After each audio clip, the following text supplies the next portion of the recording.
pounded into every American's head who thinks that we're so clever because we know City Hall's corrupt. But the idea can also be used to say, well, why do anything? Because after all, City Hall's corrupt. Quick question, how many people here are at Animal Farm? Jesus Christ. You get the idea. Revolutions only lead to the pigs getting on top again. Or what you get. Nothing you do ever matters.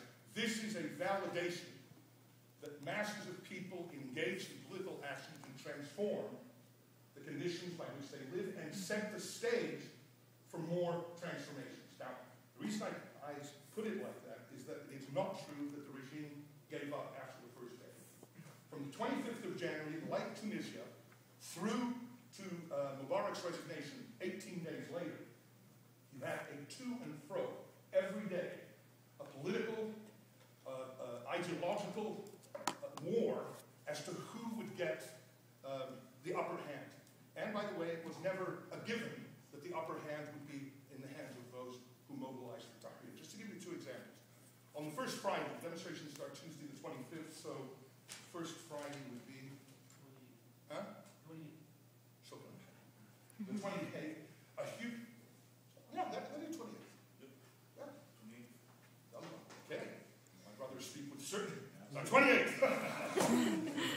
There's huge battle on the bridge leading into Tahrir. If people haven't seen it, the enormous battle with police, and finally the pushing back of the state, of both state security forces and of the police. By the Saturday, the biggest mobilization yet, on the following day, as a result of the battle, and then a very peculiar decision by the government, but not so peculiar in hindsight, to withdraw all police from any visible place in order, clearly, to have the country descend into chaos. To have the country be in such a mess, such chaos, that they would be able to then propagandize or make propaganda to get the forces of the state to intervene with force, okay, let's do a different one.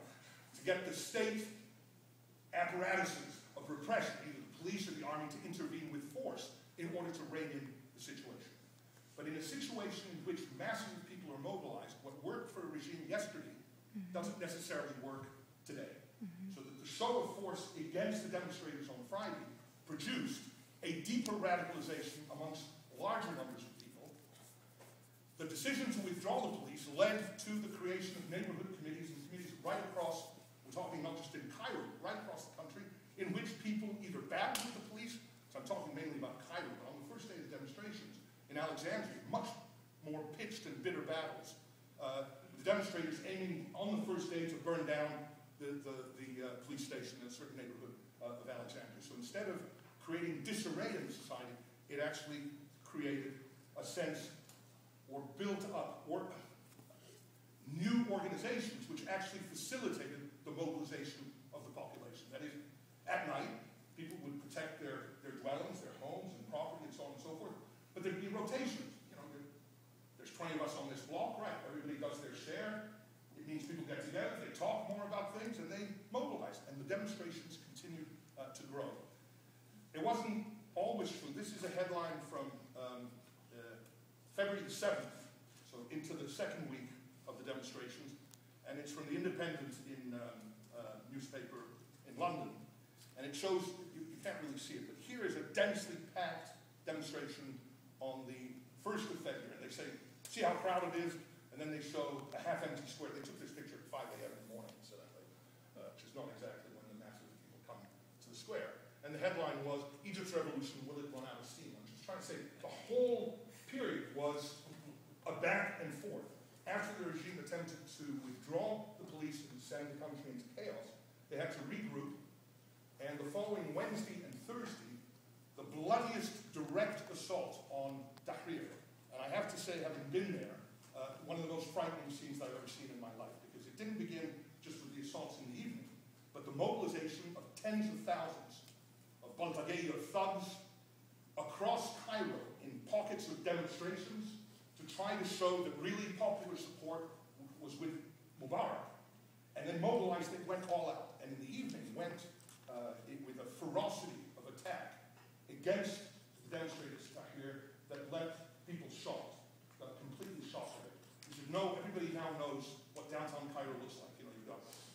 Intercontinental luxury hotel.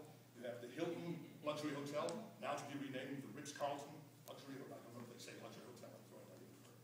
But anyway, you get the idea. Then you have the burnt-out MVP headquarters, and then you have behind it the Cairo Museum.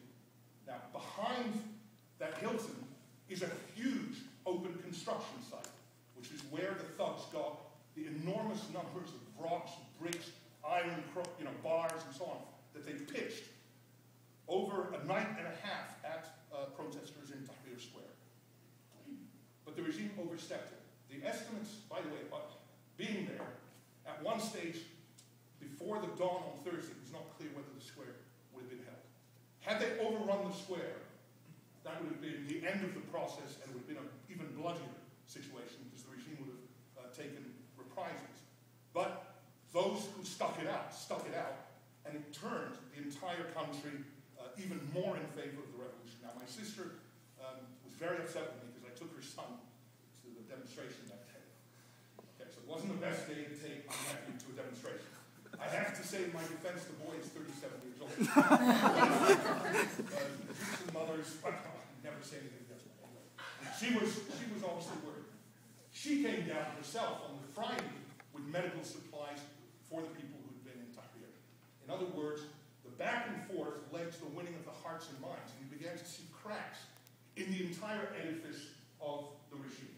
So some leading businessmen, some had peeled off right at the beginning, because they understood that 31 years of corruption just isn't in the best interest of, doing business. And they understood that half of it was being diverted to the Mubarak family fortune rather than to, there's a whole, the problem with corruption is it just gets a life of its own. You had journalists beginning to say that they wanted to get rid, for example, at El Ahram, which was the state paper. The journalist said, we don't want to work anymore. Get rid of the editor. This is just a censored rag. We can't have it. You began to see reports on television of the demonstrations inside Tahrir Square. That is, you begin to see a seismic shift.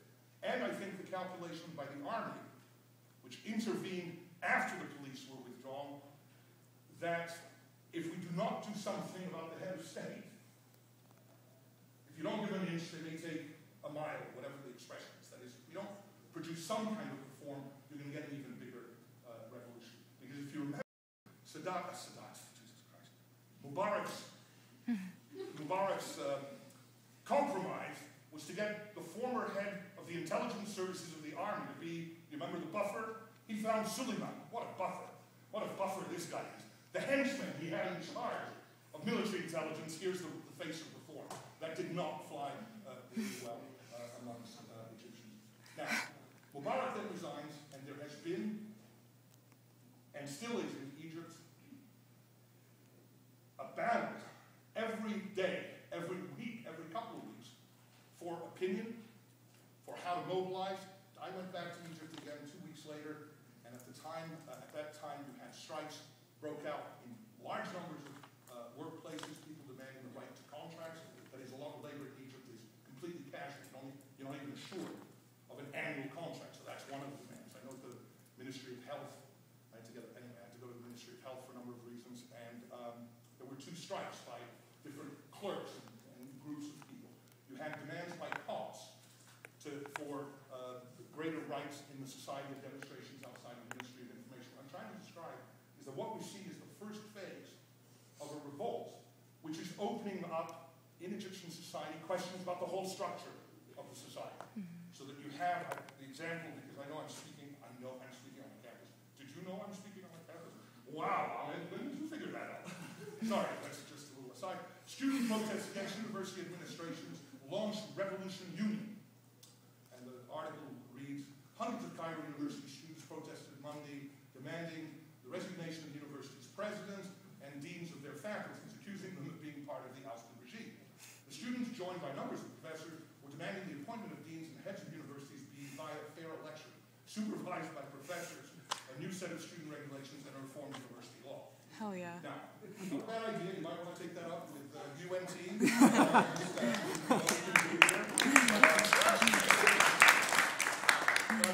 There are hundreds and hundreds and hundreds of examples of people beginning to try to claim their rights